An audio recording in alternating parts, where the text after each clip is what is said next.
প্রতিশ্রুতি দিয়েছিলাম যে খুব সুষ্ঠুভাবে পরীক্ষা হবে। ঘটনাটা ঘটেছে, তার জন্য যে ব্যবস্থা নেওয়ার সেটা নেওয়া হয়েছে। তার পরিবর্তে যা যা দরকার ছিল সেগুলোও করা হয়েছে।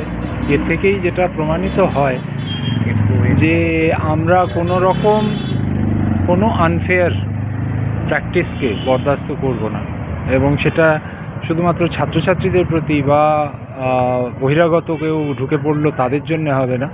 যদি আমাদের ইন্টারনালও কোনো জায়গায় কোনো ত্রুটি বিচ্যুতি হয়, উপযুক্ত ব্যবস্থা নেওয়া হবে, আইন অনুযায়ী ব্যবস্থা নেওয়া হবে।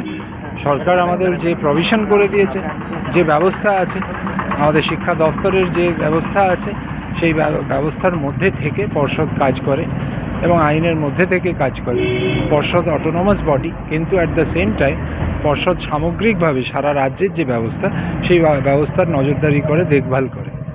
সো সেই অনুযায়ী আপনারা দেখেছেন যে এই স্কুলে যে ঘটনাটা ঘটেছিল অত্যন্ত নিন্দনীয় ঘটনা, এবং তার উপযুক্ত ব্যবস্থা নিতে আমাদের 2 ঘন্টার বেশি সময় লাগেনি, এবং যথাযথ নাম নিয়ে আমরা পুরোটা পর্যবেক্ষণ করে দেখে, এবং আজকে আমি পার্সোনালি এসেছি যে এটাই দেখতে, যেটা আমরা প্রতিশ্রুতি দিয়েছিলাম সেটা আমরা সফল হয়েছি সেটা দেখা।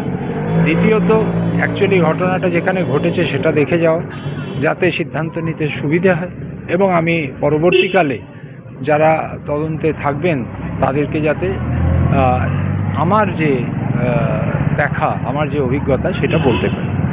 এইটা কি এই মাধ্যমিকের এই কটা দিন, নাকি বড় মানে এই বিচার প্রক্রিয়াটা যতদিন চলবে ততদিন সাসপেন্ড করবে?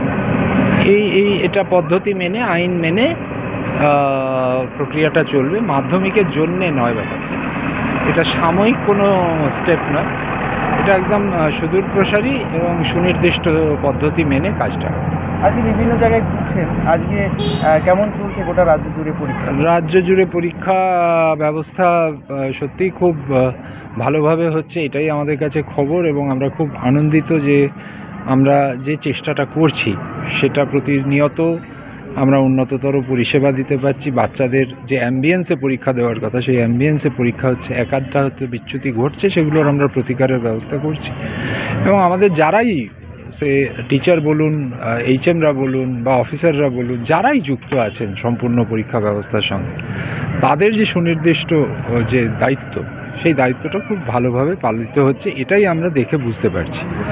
আর যে 2-1টা মোবাইল ধরা পড়ছে, সেটাও ধরা পড়ছে বিকজ আমরা খুব সজাগ আছি। 1-2 হয়তো অবচেতন, মানে যারা সচেতন হচ্ছেন না, তাদের জন্যে এই ধরনের কঠোর সিদ্ধান্ত আমাদের নিতে হচ্ছে। তো এই সিদ্ধান্ত নেওয়ার ক্ষেত্রে আমাদের একটাই ব্যবস্থা, আমাদের একটাই বক্তব্য, সেটা হচ্ছে যে ফেয়ার প্র্যাকটিসে এবং হেলদি প্র্যাকটিসে পরীক্ষা হবে, এবং সেই ফেয়ার এবং হেলদি প্র্যাকটিসকে আমরা সুনির্দিষ্ট করব, এটাই আমরা বদ্ধপরিকর, সবাই মিলে তাই করছি। Thank you. ধন্যবাদ।